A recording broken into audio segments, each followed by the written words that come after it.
Well, Jay, it has been a year. We have talked about AI so much, and it's been on everybody's mind, the tip of everybody's tongue. Mm-hmm. And it's what a great way to wrap up the year with this interview with our good friend Bobby Owsinski. Yeah, we're such big fans of Bobby Owsinski and his his Music 3.0 blog, his Inner Circle podcast, which just hit 500 episodes. Congratulations, Bobby. Yeah, but what we're talking about today is this book called The Musician's AI Handbook.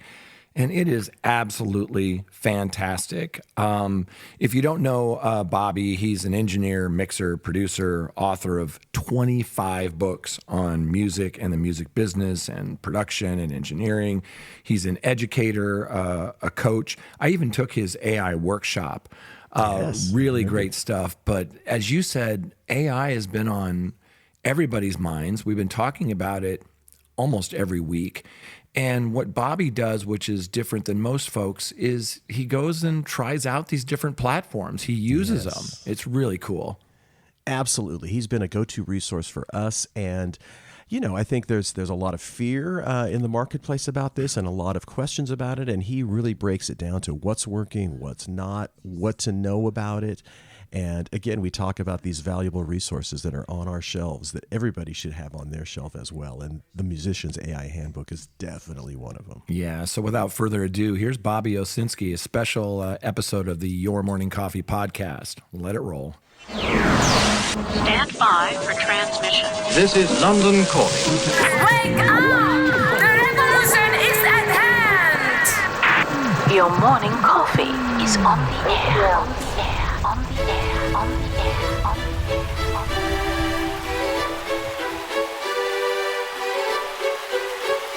Standing by.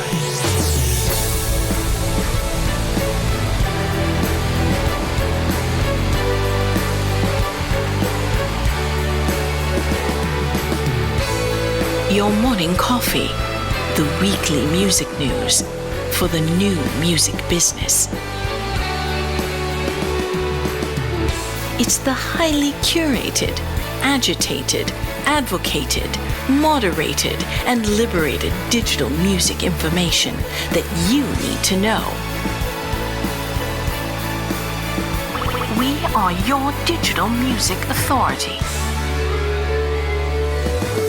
And now from our studios in Hollywood, California, here's your hosts, Jay Gilbert and Mike Etchart.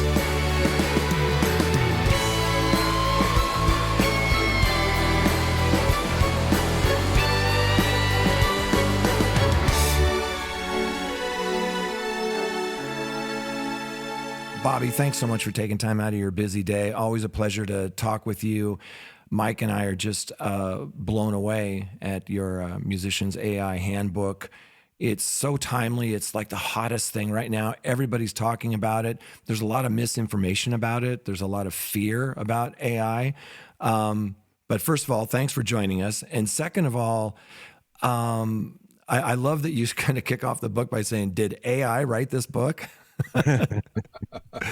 Which I thought it sort of put people at ease right away. But one of the first things you talk about in the book, and I think it's so important, is we're using AI right now. Everybody's using AI for a lot of different things. Talk about that a little bit. Well, first of all, thank you guys for having me. It's always a pleasure to speak with you. For years we've been using AI and not even realizing it. And I think in the book I mentioned that it's been around really since the early 60s, late 50s, early 60s, in one form or another. Expert systems, as they used to be called. But considering that you open up your phone with facial recognition, usually. You do so much with facial recognition these days. You get in your car and you use Waze or any navigation system, and that's AI because it's changing the routes as the traffic gets worse or better. So that's just a couple of places we've been using it. And of course online, everywhere, it's always been in the background and you haven't noticed it. It's only now that it's coming to the forefront, and it's become a big buzzword Yeah. more than anything. So every manufacturer is now, and developer is now using AI, and they're saying that in their marketing. A lot of it has to do with financial as well, because they can get more money. Yeah. I hear this over and over, actually, from startups that are saying, if this isn't AI, but if we say it's AI, they'll throw money at us. Interesting. I think one of the, Jay and I have talked about this on the podcast. It's such a broad topic when you say AI. Well, what are you talking about? One of the things I like about the handbook is you divide it into 3 different parts. Talk a little bit about the buckets that you are putting these different AI products in. Well, when it comes to music, anyway, we're using it in quite a number of areas, and when people think of AI and they get frightened of it, they think of one thing, and usually it's because it's been hyped. And it's usually music composition is what freaks out musicians, because they think it's so easy that you can just go in and write a song like John Lennon, and it's going to come out like that. And it doesn't work that way. But what I try to do is divide it into sections that make sense to a musical creator, which is composition, which is production, which is audio, mixing, mastering. It's very good at mastering. And then finally we get into promotion. Promotion, again, is several small areas. AI making videos for you, graphics, and then finally branding, helping you promote your music then by helping you write plans for releases and plans for touring, merch, things like that. Yeah. One of the things I learned in your workshop is that, AI is just a tool that you use alongside of other things, and that a lot of what is generated by AI, and I'm just talking about like generative AI, isn't really usable. Maybe I think you had mentioned something like 10%, that it takes a lot more work. It's just another tool. Talk about that a little bit. Yeah, that actually came from DataBots. DataBots make custom AIs for, let's just say, high-level acts that have made, I'm talking about musical acts that have done fairly well, and they want to jump into AI. And DataBots makes a custom one for them where they could actually crank out AI albums, based on their music. So this is a company that's very, very informed about how all this works, and their claim is it takes a lot of work even when you have this custom training data set.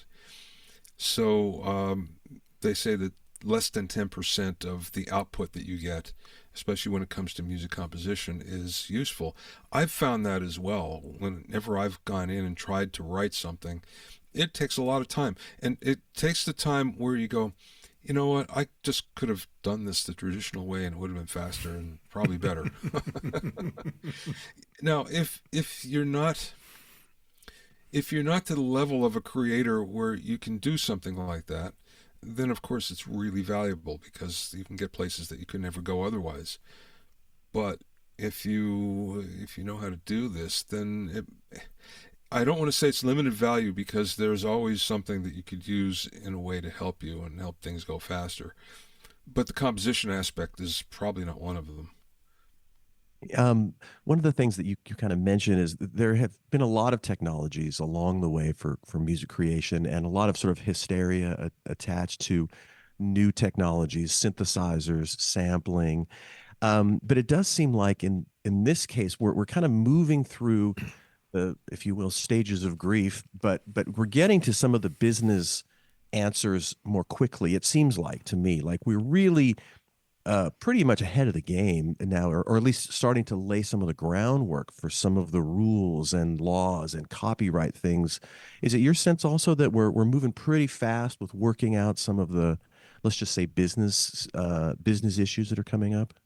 Yeah, this is actually going to help copyright in a lot of ways, because as you know, there hasn't been a change to the Copyright Act since 1998, and things have moved quickly. Technology has moved quickly since then. So really, copyright doesn't cover as much in the detail it needs to cover in our digital world today. And AI is kind of forcing the hand, I think, somewhat. Now, it's interesting because in the last year, it's moved very, very quickly. There's been numerous court cases that have come out that have clarified things. The Copyright Board has actually come out with rulings that have clarified things as well. And now we're starting to see IP attorneys, and I'm talking about high-level IP attorneys, come out with opinions on how this should work that are going to influence the courts. So I think we're going to see in the next 6 months to a year, things shake out somewhat. Whether they will become laws, that's another question. But they'll become precedents that will be used in court. You know, one of the things that AI does that I still think is like voodoo or witchcraft is where it can take a stereo master and break it up into stems. It boggles my mind. You know, these companies like Moises and Audio Shake. Has it gotten to the point where you can take, let's say, an old recording that you only have a stereo master for, break it up into stems and create like maybe a Sony 360 or a Dolby Atmos or other type mixes, and it actually works? Are we there yet? Yes and no.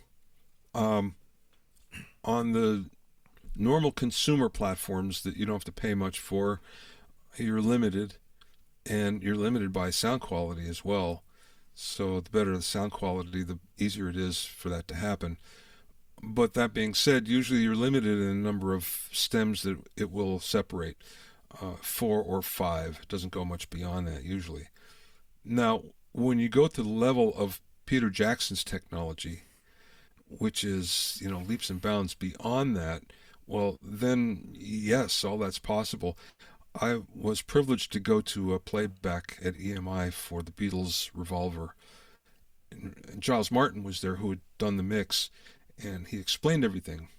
And I have to say that they went from there. In many cases, they were taking a mono track that had all 4 Beatles on, and not only were they separating all 4 out, all 4 instruments out, they were even going to the drum track and pulling snares and kicks out.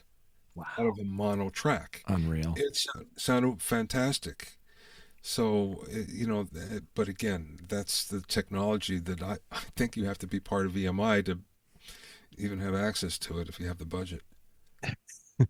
Wow. But it is stunning, and we saw the Get Back movie where they just parsed out the conversation John and Paul were having. And it's remarkable. And Jay and I have talked about this many times. When we were both at Universal, we were looking to do certain things for surround sound, for SACD or DVD audio. And, oftentimes you go to the vaults and some of the tapes are missing, and that kind of puts that put the complete kibosh on it. But now there's hope, I suppose, which is pretty remarkable. And I assume it's going to get better and cheaper. It seems to. I mean, there's lots of, besides music, there's at least one other use case that I can think of, and that's with movies. Because sometimes what happens when a movie's reissued, they can't get the rights, or the rights are too expensive for music. So they'll have to replace it all. Mm-hmm. So this is a way to strip it all out and be able to do it. So there's a couple of companies that specialize in that.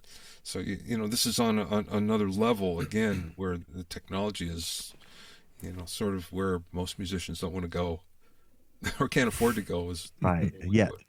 Yeah. Right. One of the things I really loved about your book is that you tried this stuff. You went in and subscribed, or went into these platforms and tried them all. So I felt like I was standing on the shoulders of giants. Like I could just benefit from all of your work going in and testing this stuff. Did you get surprised by anything? Were there any things that you went in and went, wow, this is really, really special? Yes. First of all, yes, I did try everything. And I must say it was tedious and time consuming. And as a result, this is probably the most difficult book that I've ever written, only because of the research involved in it.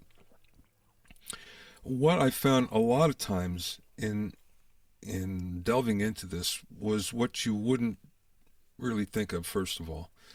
And it was that I would always read the terms and conditions before I do it. And a lot of times they were shocking in the limitations they were putting on you. So for instance, a lot of times you'd have this technology, whatever it might be, and they'd say, well, we own the copyright and we're going to license it to you. And depending on how much you pay every month, that will depend on where you can use this.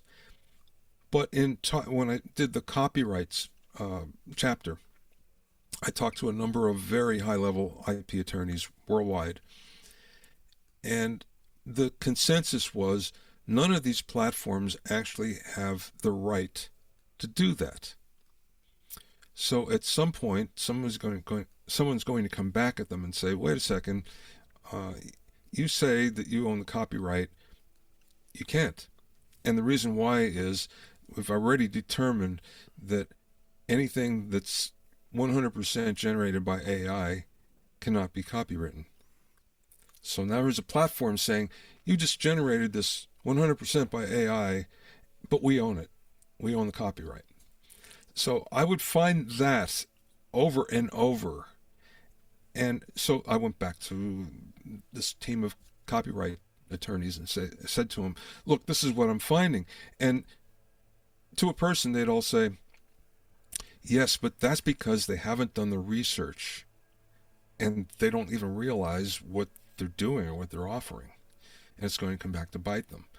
So that's one of the things that I found, and this is kind of throughout all these apps, especially like the startups that are more or less on a shoestring. They haven't really delved into the copyright issue. I don't know if that answers your question, but that's the one overwhelming thing that really jumped out at me. Yeah. Wow. You mentioned mastering. Talk a little bit about what mastering is and why AI is so helpful and useful for that process, and maybe that's one of the more smooth processes that it's working with. As with all the processes, it's really good at some things and not at others. But let me explain. Mastering, first of all, a mastering engineer used to be called a transfer engineer, because what they did is they transferred from a lacquer onto a record eventually, or from a tape that went to a record, to a vinyl record. And along the way, they began to add creative elements, EQ and compression, limiting, things like that. So then that became just, instead of a straight process of just transferring, it became a creative process. And it became one of such high regard that there were careers made out of this, big careers by many mastering engineers. Bob Ludwig, Doug Sachs, and there's a lot of them. Sure. Now, there's an art to it, and the art comes with an album. Because generally speaking, there's an artist, even if you do all the songs in the same studio, they're all going to sound slightly different. They're all going to be different levels. So a mastering engineer is really good at going in and making all of these songs sound like they're coming from the same place. And they're the same in tone, they're the same in level. The mastering engineer, and this is especially difficult with the compilation album, where there really are different songs from different artists and different producers and different studios, and they really sound different. And this is where a mastering engineer shines. Okay, so now we jump forward. The album isn't as important as it used to be, and now we're talking more about single songs. So now we're mastering single songs as opposed to the album. And this is where AI is really good, because it will do, I don't want to say as good a job, but nearly as good a job as a mastering engineer. And I've tested this, as a matter of fact. And I have to say that it gets close. AI mastering gets really close.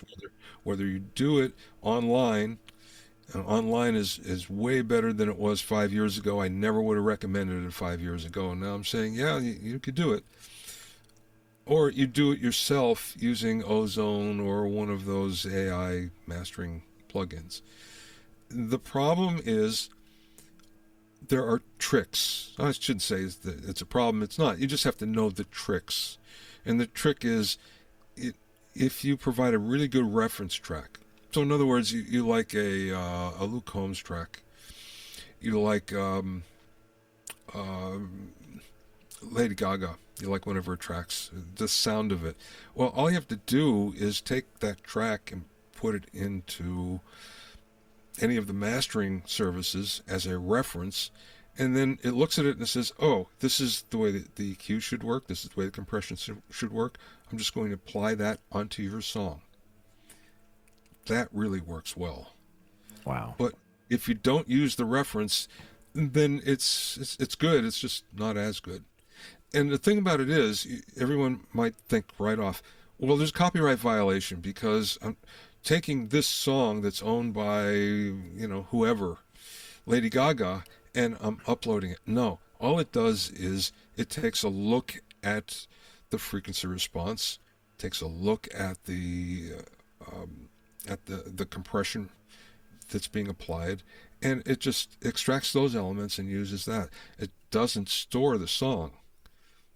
So that works especially well. And I have to say, now, I've taken a song that was done by a really good mastering engineer, and I've used that as a reference, and I've gotten the from Lander, for instance, and another one from Ozone, and then compared it to the master from the mastering engineer. It's not quite as good, but it's really close.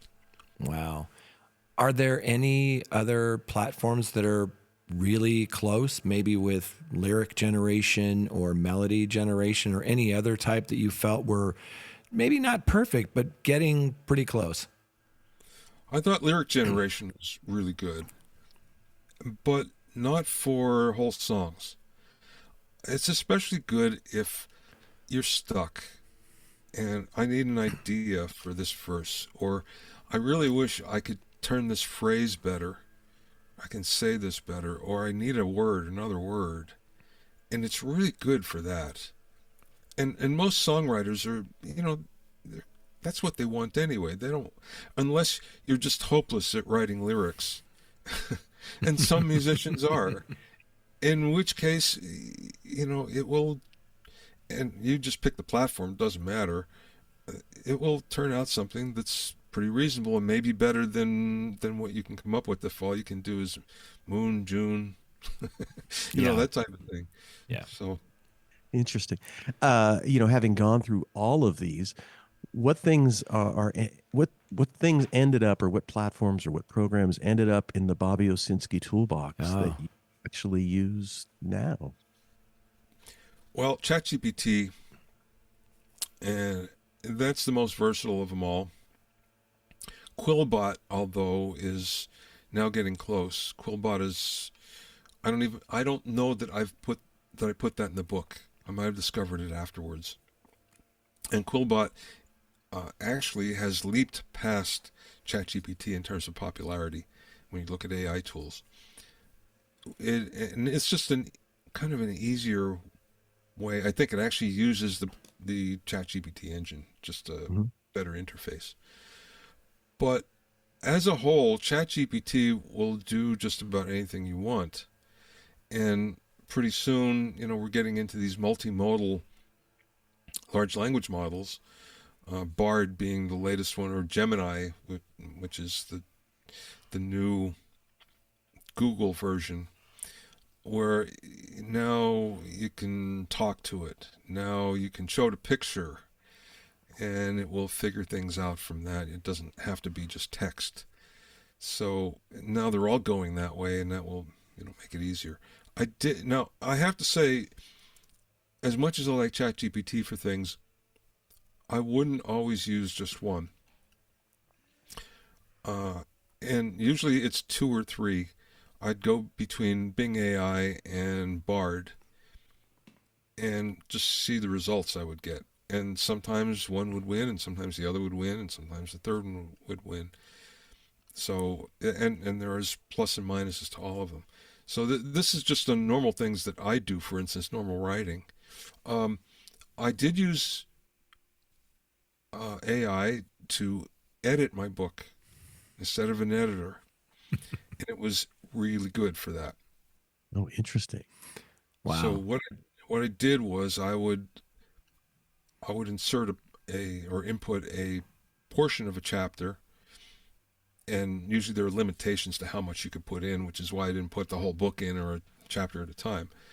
And I would ask it to either find any mistakes that it could find, grammar-wise, or spelling mistakes that maybe I overlooked, because even though you have a spell checker, sometimes you can go past it and not see it. And then I also asked it to find places that maybe can be explained more clearly than what I did. And sometimes it came up with something that was way better, and other times it's like, no, I don't like what I had. But I have to say that the text that came out was super clean. When you upload a book to Amazon, Amazon does several checks on it. And one is it will go through and it will find layout problems, and it will find grammar problems, spelling mistakes. It will find all that stuff, and it will kick it back. So this time it didn't kick anything back, and it was pretty clean. So, Wow. but again, it wasn't always ChatGPT. Sometimes I'd go over to Bard and try it over there, see if there's something better. Yeah. So for someone who spends so much time in the studio like you do, talk about AI audio plugins for those who don't know what a plugin is, what it does, and how does AI help when it comes to audio plugins? I'm glad you went there, because that was the second place I was going to go. The audio plugins are good but unsophisticated as compared to the plugins that like ChatGPT and the consumerized plugins. Mostly because they're, as we used to call them, expert systems that just do this one thing only. In the case of an EQ plugin. So what is a plugin? A plugin is giving you added versatility, added processing, another flavor, for instance, and there's already an equalizer and a compressor, built into your digital audio workstation, and this will just give you another version that might sound better, might work better, might be easier to use. So, and obviously you're paying for that, but not too much. Now, the AI ones make it so just about anybody can go in and hit a learn button, play 8 seconds of the music, and it will figure out what the settings are supposed to be, which sounds like magic. And many times it is. If you were a non-professional, this is fantastic, because it'll go in and will do all that stuff for you. If you're a professional, you go, okay, got me in the ballpark. I can take it from here. Take him here.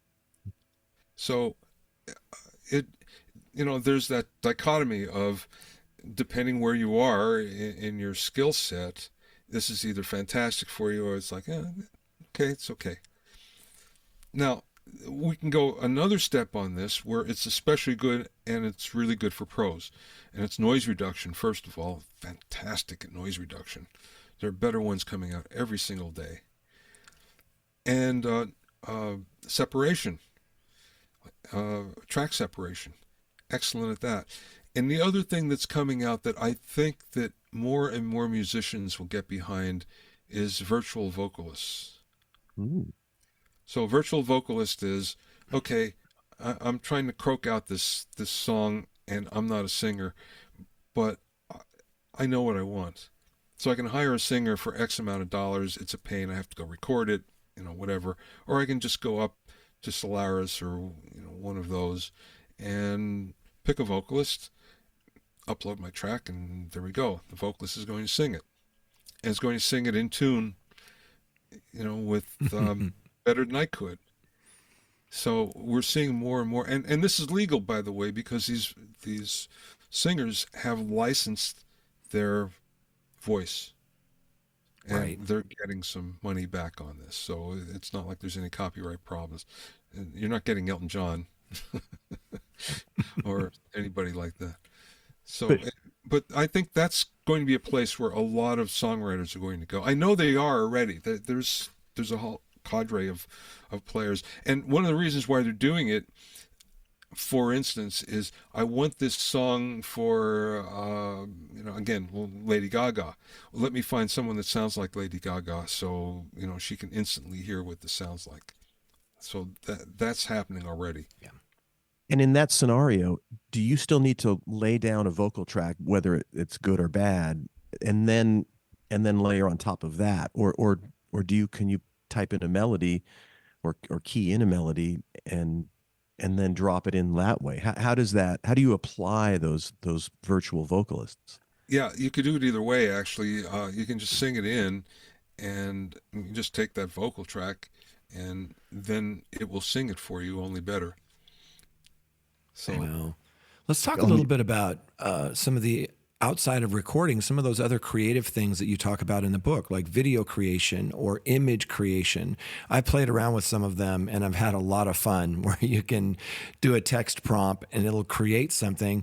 Sometimes they're not so good and sometimes they're amazing. Talk about your experience playing with those tools. the video ones, I think, hold a lot of promise, especially for someone that's not skilled in doing videos and just can't afford to pay for it. Rotor Video is the one that really came to my attention a couple of years ago, and it's kind of a go-to, but I don't know that it's the best one. Caliber is pretty good.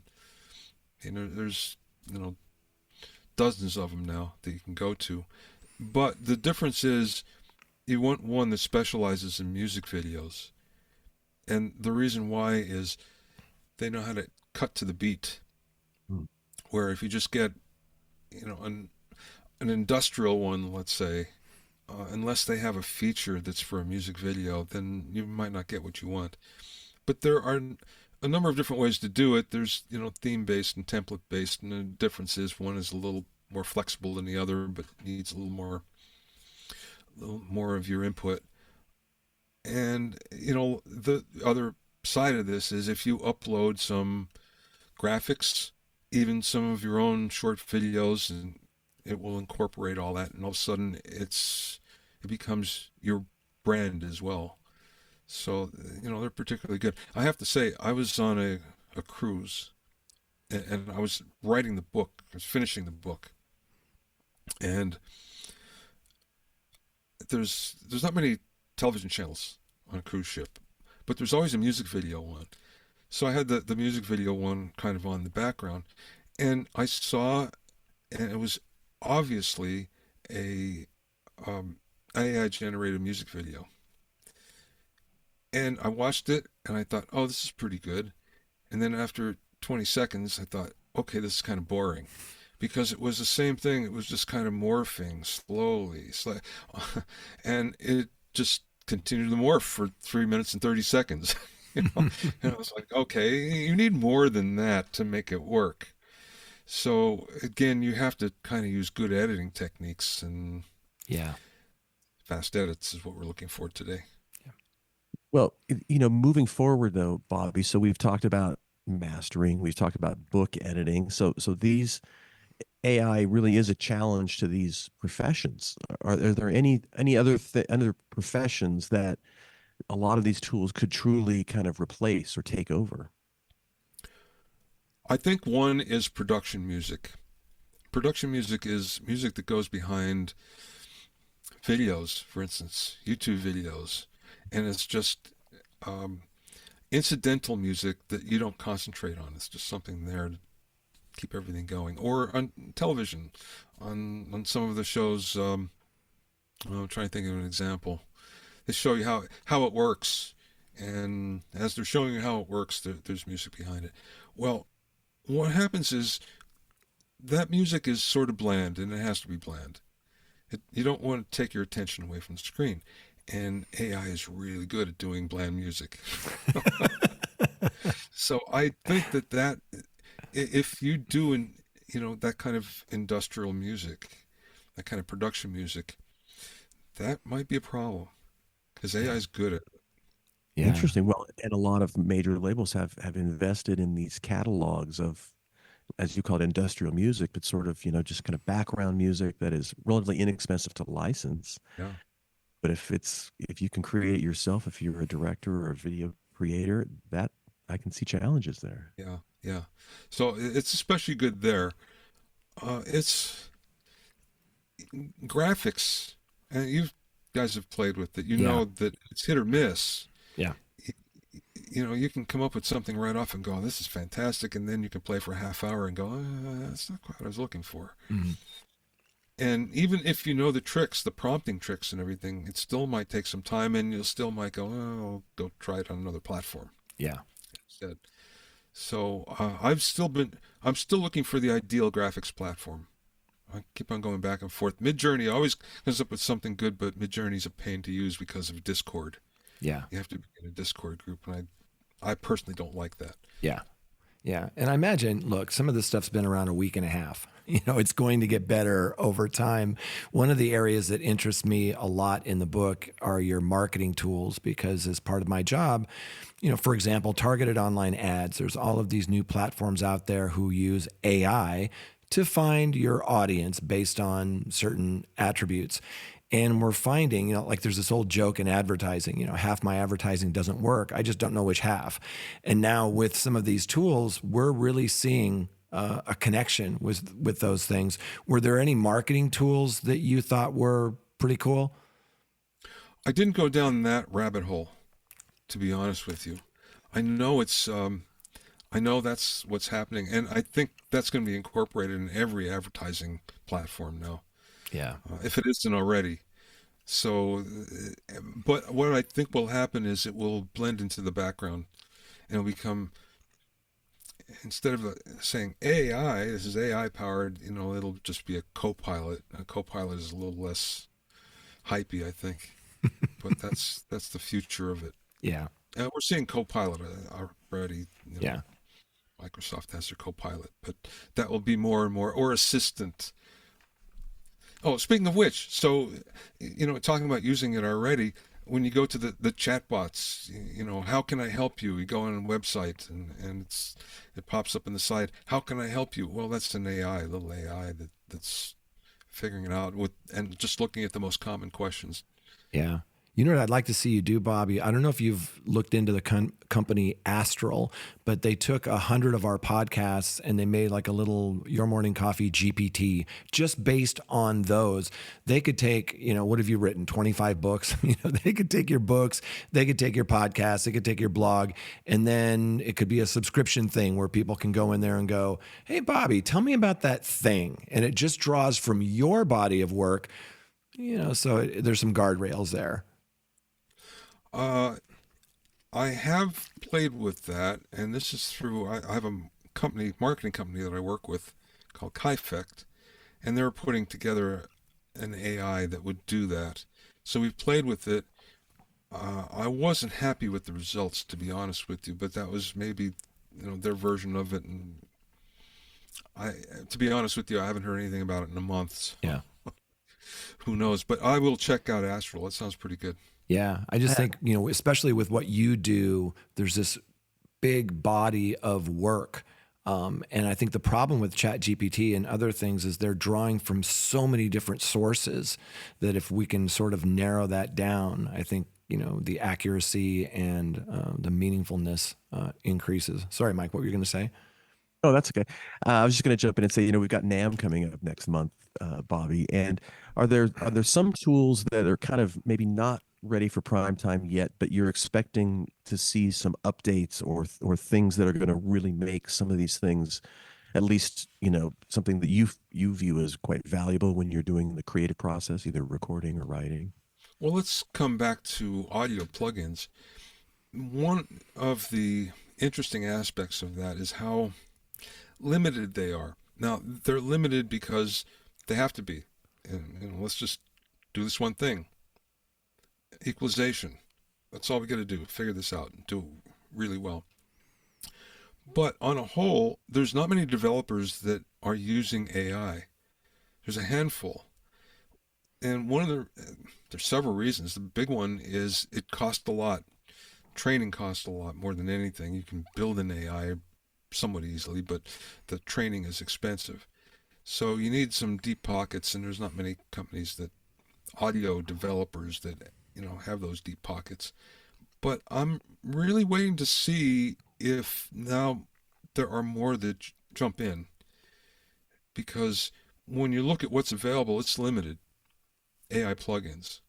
It's limited to just a few companies, and there's another few that are now trying to get in and are using a different approach, which I kind of like. Instead of, for instance, an equalizer, bass treble, mid-range, they're coming up with something that's called spectral balancing, which is a dynamic equalizer that's looking at the signal on a microsecond by microsecond basis and adjusting everything, not just bass, treble, mid.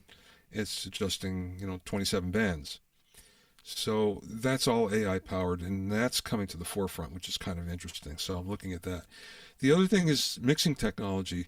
There's really isn't any mixing technology so far.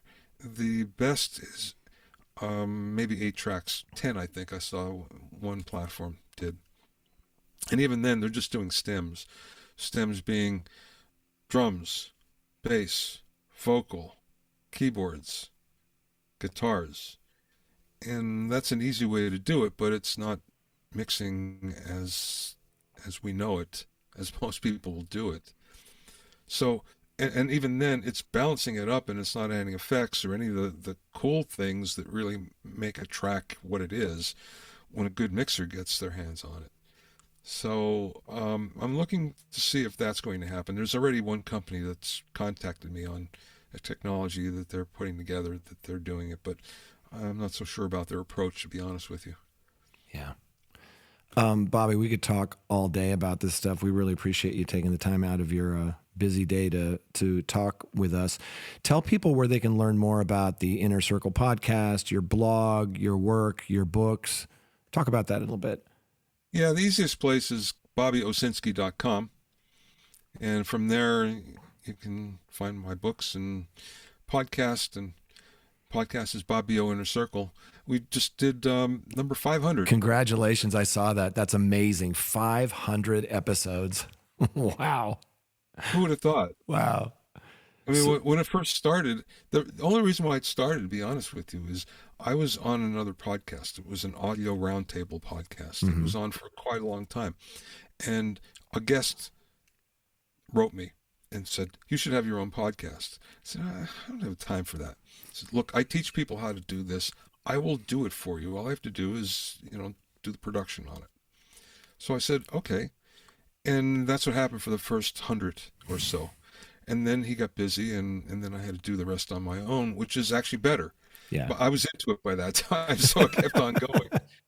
Yeah. Good for you. That is quite a, That's an accomplishment. Yeah, for sure.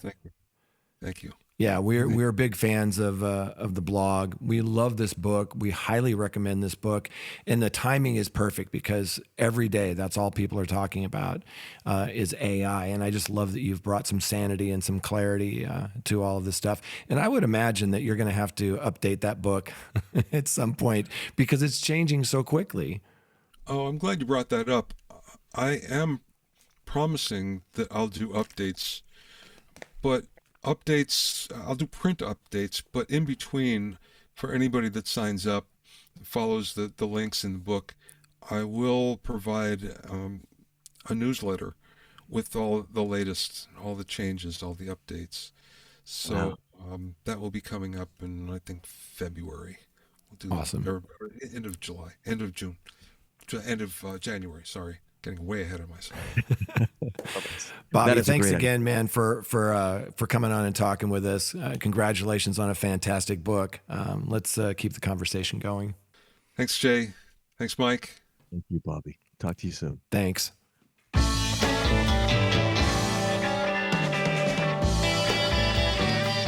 You've been listening to Your Morning Coffee the weekly music news program for the new music business. Join Jay Gilbert and Mike Etchart next time for the digital music news you need to know.